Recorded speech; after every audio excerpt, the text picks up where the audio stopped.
सोलापूर शहर व जिल्हा ऑटो रिक्षा संघटनेच्या वतीने सोलापूर लोकसभेच्या उमेदवार आमदार प्रणितीताई शिंदे यांना जाहीर पाठिंबा दिला। यावेळी सर्व चालकांच्या वतीने मतांची ओवाळणी देऊन प्रणिती शिंदे यांना लोकसभेत पाठवण्याचा निर्धारही करण्यात आला। आलेला निधी सुद्धा वापस केलेला आहे। त्याकरता आपलं प्रणितीताई शिंदे हे विकास काम करतात हे सगळ्यांनाच माहिती आहे। म्हणून आपले काही करून प्रणितीताई शिंदे यांना निवडून द्यायचा सगळेजण आपण प्रयत्न करू।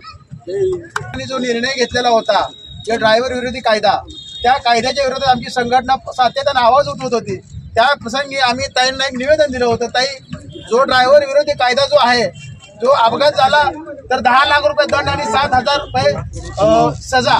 तर आम्ही ताईंच्या माध्यमातून केंद्रीय गृहमंत्री नितीन गडकरी साहेब यांना एक निवेदन दिलं होतं, ताई आपल्या माध्यमातून हा काळा कायदा रद्द व्हावा यासाठी आपण त्यांना विनंती करावी। आज ताईंच्या प्रयत्नाला यश आलेलं आहे आणि तो कायदा रद्द झालेला आहे। म्हणून आम्ही सर्व रिक्षा चालक ताईंना सपोर्ट करतोय। आमच्या हक्काची ताई प्रणितीताई, आमचा उमेदवार, आमचा खासदार, आमची ताई। सोलापुरातील सर्व रिक्षा चालकांचा प्रणितीताई शिंदे यांना जाहीर पाठिंबा मी डिक्लेअर करतो। आणि बऱ्याच असं होतं की बाबा आपल्या सोलापुरामध्ये तरुण तडफदार खासदार पाहिजे होता आपल्याला। मागच्या 5 वर्षामध्ये आपण दिलं बनसोडेला, काय केले त्यांनी? काहीच नाही केले। त्याच्यानंतर सिद्धेश्वर स्वामीला दिलं, काही सुद्धा केलं नाहीत। पण आपण जसं दिवाळीला आपण ज्यावेळेस आपण बहिणीकडे जातो, आपल्या ओवाळणी देतो भाऊबीजीची, ह्या टायमाला रक्षाबंधन आणि भाऊबीजीची ओवाळणी ही ताईंना मतांनी देऊन त्यांना खासदार करून दिल्लीत पाठवायचा आहे।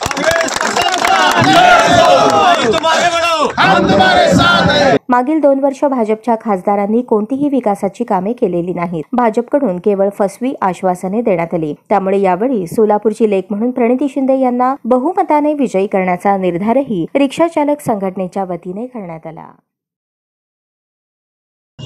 या ठिकाणी महाविकास आघाडीचे उमेदवार मला या ठिकाणी पाठिंबा दिला आहे, त्याबद्दल त्यांचे मनापासून आभार मानतो।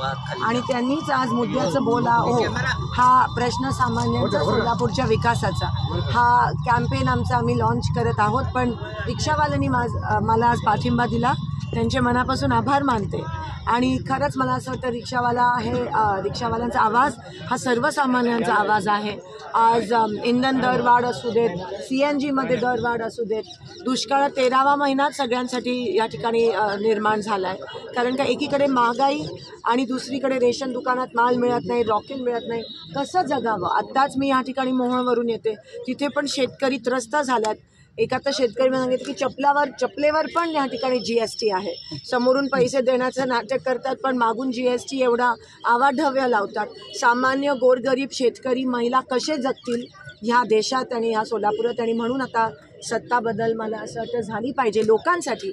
ही लढाई आमच्या सगळ्यांची लढाई आहे आणि लढाई लोकशाही वाचवण्यासाठी आहे। रिक्षा कामगार असतील, रिक्षावाले असतील, कामगार असतील, शेतकरी असतील, सगळ्यांना न्याय मिळवून देण्याची ही लढाई आहे।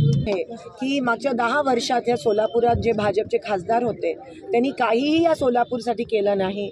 ना साधी पाईपलाईन आणू शकले, ना एक रोजगार आणू शकले, ना साधी विमान सेवा सुरू करू शकले, आणि वर तर महागाई पण कमी करू शकले नाही। जे वचन आपल्याला दिलेलं की महागाई कमी करू किंवा 2 कोटी रोजगार उपलब्ध करून देऊ, ते काहीही या ठिकाणी भाजप सरकारकडून झालं नाही आहे। आणि म्हणून आज जेव्हा त्यांचे उमेदवार येतात तेव्हा मागच्या 10 वर्षात काय काम केलं हे ते दाखवू शकत नाही।